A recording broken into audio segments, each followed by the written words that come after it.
தேவ பிள்ளைகளே, இன்றைக்கு கர்த்தருடைய வார்த்தை, தேவனுடைய வசனம், இன்றைக்கு ஒரு நாள், ಸಿರಂದ ನಾள்.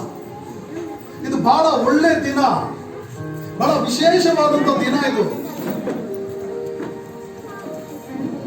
ದೇವರು ಮಾನವನನ್ನು ಉಂಟು ಮಾಡಿ ಅವನಿಗೆ ಸುಖದ ಬಾಳನ್ನು ಕೊಟ್ಟು ಏದೇನೆಂಬ ತೋಟದಲ್ಲಿ ಆತನು ಇಟ್ಟಿದ್ದ. ಅವನಿಗೆ ಯಾವುದೇ ವಿಧವಾದಂತ ಜಾತಿ ಇಲ್ಲ, ಯಾವುದೇ ವಿಧವಾದಂತ ಭಾಷೆ, ಯಾವುದೇ ವಿಧವಾದಂತ ಊರು, ಭೇದ ಭಾವ ಇಲ್ಲದೆ ಆದಾಮ ಅವಳನ್ನ ದೇವರು ಒಂದು ಸುಖವಾದಂತ ಒಂದು ಏದೇನೆಂಬ ತೋಟದಲ್ಲಿ ಆತನು ಅವರನ್ನು ಉಂಟು ಮಾಡಿ ಇಟ್ಟಿದ್ದ. ஆதாம் ஏவாளை தேவன் உண்டு பண்ணி ஒரு அழகான தோட்டத்தில் ஆண்டவர் அவர்களை சுகத்தோடு வாழ வைத்தார். அவர்களும் சந்தோஷமாக வாழ்ந்தார்கள். ದೇವರು ಕೊಟ್ಟಂತ ಬಹಳ ಸುಂದರವಾಗಿ, ಬಹಳ ಅಮೂಲ್ಯವಾಗಿ, ಸಮಾಧಾನಕರವಾದಂತ ಬಾಳನ್ನು ಅವರು ಬಾಳದರು. ಎಲ್ಲೋ ಒಂದ್ ಕಡೆ ಪಾಪ ಅವರ ಒಳಗೆ ಬಂದು, ಪಾಪ ಅವರ ಮಧ್ಯದಲ್ಲಿ ದೂರಿ ದೇವರನ್ನು ಬಿಟ್ಟು ದೂರ ಹೋಗುವಂತೆ ಮಾಡಿತು.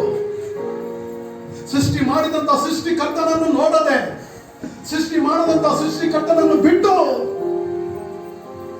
ಆತನು ದೇವರಾಗ್ಬಿಟ್ಟ. ಇವರು ಪಾಪಿಗಳಾದರು. ಪಾಪಿ ಆದ ಕೂಡಲೇ ಮಾನವನನ್ನು ದೇವರು ನೋಡೋದಕ್ಕೆ ಸಾಧ್ಯವೇ ಇಲ್ಲ. ಮಾನವನನ್ನು ದೇವರನ್ನು ನೋಡೋದಕ್ಕೆ ಸಾಧ್ಯವಿಲ್ಲದೆ ಅವತ್ತಿಂದ ಇವತ್ತವರೆಗೂ ಮಾನವ ಪಾಪದಲ್ಲಿ ನೆರಳಾಡುತ್ತಾ ಇದ್ದಾನೆ. ಯಾವತ್ತು ಮಾನವನಿಗೆ ಪಾಪ ಬಂದು ಸೈತಾನೆಂಬ ಒಂದು ದೆವ್ವ ಅವರ ಒಳಗೆ ಬಂದು ಅವರ ಮನಸ್ಸನ್ನು ಕೆಡಿಸಿ, ಅವರ ಬಾಳನ್ನು ಕೆಡಿಸಿ, ಅವರ ಬುದ್ಧಿಯನ್ನು ಕೆಡಿಸಿ, ಧ್ವನಿಯನ್ನು ಕೇಳುತ್ತಾ ಇರುವಂತಹ ನನ್ನ ಪ್ರಿಯರೇ, ನಮ್ಮ ಪಾಪ ಪರಿಹಾರಕ್ಕಾಗಿ ನಾವು ಅಲ್ಪ ಸ್ವಲ್ಪ ಮಾಡಿದಂತ ಕಾರ್ಯಗಳು ಒಂದಿಲ್ಲ. ಎಲ್ಲಾ ಕಾರ್ಯಗಳನ್ನು ನಾವು ಮಾಡಿದ್ದೇವೆ, ಎಲ್ಲ ಪುರಸ್ಕಾರಗಳನ್ನು ಮಾಡಿದ್ದೇವೆ. ಆದ್ರೆ ನಮ್ಮ ಗುಣಗಳು ಬದಲಾಗಿಲ್ಲ, ನಮ್ಮ ಬಾಳು ಬದಲಾಗಿಲ್ಲ, ನಮ್ಮ ಮನಸ್ಸು ಬದಲಾಗಿಲ್ಲ. ಒಂದಾನೊಂದು ದಿನಗಳಲ್ಲಿ ನಾನು ಕೂಡ ಅದೇ ರೀತಿ ಕೆಟ್ಟ ಮನಸ್ಸು ತುಂಬಿರವನಾಗಿ, ಪಾಪ ಭರಿತನಾಗಿ, ನೆಮ್ಮದಿ ಇಲ್ಲದೆ, ಶಾಂತಿ ಇಲ್ಲದೆ, ಸಮಾಧಾನ ಇಲ್ಲದೆ ಈ ಪ್ರಪಂಚದಲ್ಲಿ ನಾನು ಬಾಳುತ್ತಾ ಇದ್ದೆ.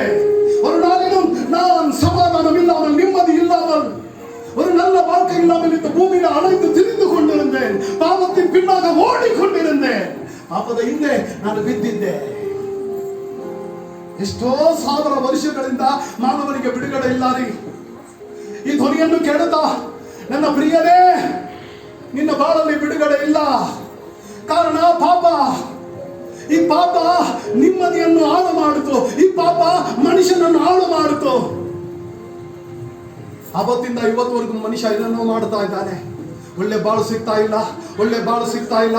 ಇದನ್ನು ನೋಡಿದಂತ ದೇವರು, ಸ್ವರ್ಗದಲ್ಲಿದ್ದಂತ ದೇವರು, ನನ್ನ ಸೃಷ್ಟಿಯಾದಂತ ನನ್ನ ಮನುಷ್ಯ, ನನ್ನ கைಗಳಲ್ಲಿ ರೂಪಿಸಿದಂತ என் கையால உருவாக்கப்பட்ட மனிதன் அவன் துக்கத்தோடு வாழுகிறான், சமாதானம் இல்லாமல் வாழுகிறான், நிம்மதி இல்லாமல் வாழுகிறான் என்று தேவனவர் துக்கப்பட்டு, எப்படியாகிலும் நான் இந்த மனிதனை ಕಾಪಾற்ற வேண்டும், ಎಂಗಾದರೂ ಮಾಡಿ ನಾನು ಈ ಮಾನವನನ್ನು ಕಾಪಾಡಬೇಕಂತ ಆತನು ನಿರ್ಧಾರ ಮಾಡಿ ಆ ಸ್ವರ್ಗವನ್ನು ಬಿಟ್ಟು, ಸ್ವರ್ಗದ ಸಿಂಹಾಸನವನ್ನು ಬಿಟ್ಟು, ಆ ಶ್ರೇಷ್ಠವಾದಂತ ಪದವಿಯನ್ನು ಬಿಟ್ಟು ಆತನು ಈ ಭೂಲೋಕದಲ್ಲಿ ಮಾನವನಾಗಿ ಆತನು ಹುಟ್ಟಿ ಬಂದ.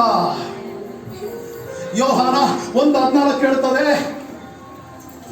ವಾಕ್ಯವಾಗಿದ್ದಂತ ದೇವರು, ಕಣ್ಣಿಗೆ ಕಾಣದೇ ಇದ್ದಂತ ದೇವರು, ಬೆಳಕಾಗಿದ್ದಂತ ದೇವರು, நன்றாக நீங்கள் யோவான் 1:13-14 வசனம் சொல்லுகிறது. வார்த்தையாயிருந்த தேவன், அந்த சராசரத்தை படைத்த தேவன், வானத்தையும் பூமியை படைத்த தேவன், மனிதனை உண்டாக்கின தேவன், அவர் என்ன தீர்மானம் செய்தான்? எனக்கு இந்த சொர்க்கம் முக்கியம் அல்ல, இந்த பரலோகம் முக்கியம் அல்ல, இந்த தூதர்கள் முக்கியம் அல்ல, ಈ ದೂತರ ಮುಖ್ಯವಲ್ಲ, ಈ ಸ್ವರ್ಗ ಮುಖ್ಯವಲ್ಲ, ಈ ಸಿಂಹಾಸನ ಮುಖ್ಯವಲ್ಲ, ನಾನು ಉಂಟು ಮಾಡಿದಂತ ಮಾನವನೇ ಮುಖ್ಯ ಅಂತ ಹೇಳಿ ಆ ದೇವರು ಸ್ವರ್ಗವನ್ನು ಬಿಟ್ಟು ಆತನು ಧರಣಿಗೆ ಮಾಂಸವಾಗಿ, ಮಾಂಸ ರೀತಿಯಲ್ಲಿ ಮಾನವನಾಗಿ ದೇವರು ಹುಟ್ಟಿದ. ವಾಕ್ಯ ಬಹಳ ಸ್ಪಷ್ಟವಾಗಿ ಹೇಳ್ತದೆ, வசனம் அருமையா சொல்லுது. அந்த தேவன், அந்த வார்த்தை ಮಾಂಸವಾಗಿ, ಆ ವಾಕ್ಯ ಮಾಂಸ ರೂಪವನ್ನು ಪಡೆದುಕೊಂಡು ಯೇಸುವಾಗಿ ಈ ಪ್ರಪಂಚದಲ್ಲಿ ಜನಿಸಿತ್ತಂತೆ. மாம்ச ரூபம் எடுத்து இந்த பூமியில அவர் ஒரு மனிதனாக பிறந்தார். அவருடைய நாமம் இயேசு. நான் அறிவிக்கிற இந்த இயேசு உன்னை படைத்தவர். ಇವತ್ತು ನಾನು ಸಾರತಕ್ಕಂಥ ಯೇಸು ಕ್ರಿಸ್ತನು ನಿನ್ನನ್ನು ಉಂಟು ಮಾಡಿದಂತವನು, ನಿನ್ನನ್ನು ಸೃಷ್ಟಿ ಮಾಡಿದಂತವನು. ಆತನಿಗೆ ಅಧಿಕಾರ ಉಂಟು. ಆತನು ಪಶ್ಚಾತ್ತಾಪ ಪಡುತ್ತಾನೆ. அவர் துக்கப்படுகிறார். என்னால உருவாக்கப்பட்ட என் சிருஷ்டியே, நீ அழிந்து போகாதே, நீ நாசமா போகாதே, நீ ನರಕಕ್ಕೆ போகாதே, ಪಾಪದ ಸಂಬಳ ನರಕಕ್ಕೆ ಹೋಗಬೇಡಂತ ನಿನ್ನನ್ನು ರೂಪಿಸಿದಂತ ದೇವರು ದುಃಖಪಟ್ಟು ಆತನು ಭೂಲೋಕದಲ್ಲಿ ಇಳಿದು ಬಂದ. ಭೂಲೋಕದಲ್ಲಿ ಇಳಿದು ಬಂದಂತ ದೇವರು ಆತನು ಏನೋ ಒಂದು ಸ್ವರ್ಗದ ಒಂದು ಅರಣ್ಮನೆಯಲ್ಲಿ ಆತನು ಹುಡುಕೊಂಡು ಹೋಗ್ಲಿಲ್ಲ. ಒಂದು ದಿನ ಕೂಲಿ ಮಾಡುವಂತ ಒಬ್ಬ ವ್ಯಕ್ತಿಯ ಮನೆಯಲ್ಲಿ ಯೇಸು ಸ್ವಾಮಿ ಹುಟ್ಟಿದ. ದಿನ ಕೂಲಿ ಮಾಡುವಂತ ಕಾರ್ಪೆಂಟರ್ ಕೆಲಸ ಮಾಡತಕ್ಕಂತ ಯೋಸಪ್ಪನು, ಅವರ ಮನೆಯಲ್ಲಿ ದೇವರು ಹುಟ್ಟಿದ. ನೋಡಿ, ಗ್ರಂಥ ಹೇಳ್ತದೆ ಯೇಸು ಸ್ವಾಮಿ ಯೋಸಪ್ಪನ ತರನೂ ಇಲ್ಲ, ಈ ಯೇಸು ಸ್ವಾಮಿ ಮರಿಯಳೆಂಬ ಸ್ತ್ರೀಯ ತರನೂ ಇಲ್ಲ. ಇವತ್ತು ನಮ್ಮ ಮಕ್ಕಳು ನಮ್ಮ ತರ ಇರ್ತದೆ, ಆದ್ರೆ ಈ ಯೇಸು ಸ್ವಾಮಿ ಮರಿಯಳ ಭಾವನೆಯಲ್ಲೂ ಕೂಡ ಇಲ್ಲ, ಯೋಸಪ್ಪನ ರೀತಿಯಲ್ಲಿ ಕೂಡ ಇಲ್ಲ. ಆತನು ದೇವರಾಗಿ ಮಹಿಮೆಯಾಗಿದ್ದ.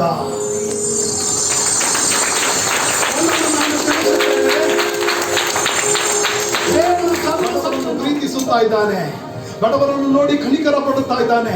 ಬಡವರಿಗಾಗಿ ಕೈಯನ್ನು ಚಾಚಿ ಆತನು ಕರೆಯುತ್ತಾ ಇದ್ದಾನೆ. ಯೇಸು இருகாரம் நீட்டி அவர் உங்களை அழைக்கிறார். நான் உங்களுக்காக பிறந்தேன், உங்கள் துக்கத்தை சுமந்து கொள்ள, உங்கள் பாவங்களை சுமந்து கொள்ள நான் இந்த பூமியில வந்தேன்.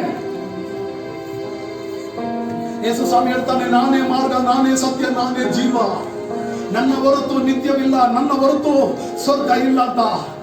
ಹೌದು ಪ್ರಿಯರೇ, ಯೇಸು ಸ್ವಾಮಿ ಆತನು ನಿನಗಾಗಿರ್ತಕ್ಕಂಥ ದೇವರಾತನು.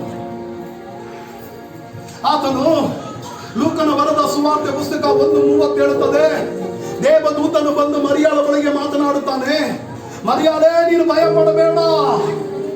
ಆತನು ಕನ್ಯೆ ಸ್ತ್ರೀ, ಪುರುಷನನ್ನು ಅರಿಯದೇ ಇರುವಂತ ಸ್ತ್ರೀ ಆತನು.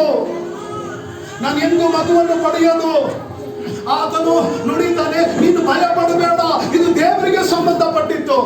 ದೇವರು ಒಂದು ಮಾತು ಹೇಳಿದ್ರೆ ಎಲ್ಲವೂ ಉಂಟಾಗುತ್ತದಲ್ಲ, ಆತನ ಮಾತಿನ ಮುಖಾಂತರ ನಿನ್ನ ಗರ್ಭದಲ್ಲಿ ಯೇಸು ಉಂಟಾಗುತ್ತಾನೆ.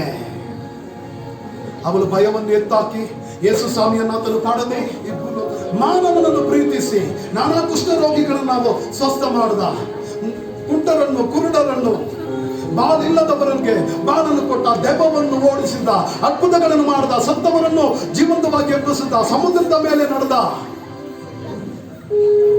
ಅದ್ಭುತಗಳನ್ನು ಮಾಡಿದ. ಇದಕ್ಕಿಂತ ಬಹಳ ವಿಶೇಷ, ಇದುವರೆಗೂ ಸತ್ತಿದಂತ ಮನುಷ್ಯರು ಎಲ್ಲರೂ ಮಣ್ಣಿಗೆ ಮಣ್ಣಾಗಿ ಸಮಾಧಿ ಒಳಗಿದ್ದಾರೆ. ಯೇಸು ಸ್ವಾಮಿ ಆತನು ಸತ್ತು 3ನೇ ದಿನ ಜೀವಂತವಾಗಿ ಎದ್ದು ಬಂದು ಇವತ್ತಿಗೂ ಆತನು ಜೀವಿಸುವ ದೇವರು. ನಾನು ಯೇಸು ಸ್ವಾಮಿ ಆತನು ಜೀವ ಸ್ವರೂಪನು. ನಾನು அறிவிக்கிற இயேசு உயிரோடு இருக்கிறார். நான் அறிவிக்கிற இயேசு உயிருள்ளவர். நான் அறிவிக்கிற இயேசு சத்தியம் உள்ளவர். அவரை ஏற்றுக்கொண்டால் உன் பாவம் மன்னிக்கப்படும். அவரை நம்பினால் உன் வாழ்க்கையில் விடுதலை உண்டாகும். அவரை ஏற்றுக்கொண்டால் உன் வாழ்க்கை ஆசீர்வாதமாக இருக்கும். நானும் ஒரு நாளிலே அறியாமல் இருந்தேன், இயேசுவை ஏற்றுக்கொண்டேன். இன்றைக்கு நான் சுகமாக வாழுகிறேன். ಒಳ್ಳೆ ಬಾಳನ್ನು ನಾನು ಬಾಳುತ್ತಾ ಇದ್ದೇನೆ. ನನ್ನ ಬಾಳಲ್ಲಿ ಸಮಾಧಾನ ಉಂಟು. ಅದನ್ನು ಕೊಡೋದಕ್ಕಾಗಿ ಯೇಸು ಸ್ವಾಮಿ ಬಂದ. ಯೇಸು ಸ್ವಾಮಿ ಹುಟ್ಟಿತ್ತು ಸತ್ಯ, ಚರಿತ್ರೆ. ಯೇಸು ಸ್ವಾಮಿ ಬಾಳಿತ್ತು ಸತ್ಯ, ಅದು ಚರಿತ್ರೆ. ಯೇಸು ಸ್ವಾಮಿ ಸತ್ತು ಮತ್ತೆ ಜೀವಂತವಾಗಿ ಎದ್ದು ಬಂದಿರೋದು ಅದು ಸತ್ಯ, ಅದು ಚರಿತ್ರೆ. ನಾನು ಸಾರ್ತಕ್ಕಂಥವನು ಚರಿತ್ರ ಪುರುಷನು. ಆತನು ಈಗೋ ನಿನ್ನ ಬಾಗಿಲಲ್ಲಿ ನಿಂತು ತಟ್ಟುತ್ತಾ ಇದ್ದಾನೆ. ಒಂದು ವೇಳೆ ನೀನು ಒಳ್ಳೆ ಬಾಳನ್ನು ಬಾಳಬೇಕಾದ್ರೆ, ನಿತ್ಯವನ್ನು ಕಾಣಬೇಕಾದ್ರೆ, ನೀನು ನರಕಕ್ಕೆ ಹೋಗದೆ ಸ್ವರ್ಗದ ಬಾಳನ್ನು ನೀನು ಅನುಭವಿಸಬೇಕಾದ್ರೆ ಯೇಸು ಸ್ವಾಮಿ ಆತನು ಈಚೆ ನಿಂತ್ಕೊಂಡು ಆತನು ತಟ್ಟುತ್ತಾ ಇದ್ದಾನೆ. வாசப்படி நின்று கதவை தட்டி கொண்டிருக்கிறார். இயேசுவை ஏற்றுக்கொள், இயேசுவை ஏற்றுக்கொள். இந்த உலகம் எவ்வளவு நாள் இருக்குமோ தெரியாது. இந்த உலகம் எவ்வளவு நாள் இருக்குமோ தெரியாது. இப்பொழுதே கொரோனாக்கு பின்னால இன்னொரு கொரோனா, நாளைக்கு எப்படி இருக்குமோ தெரியாது. இந்த உலகம் அழியும்.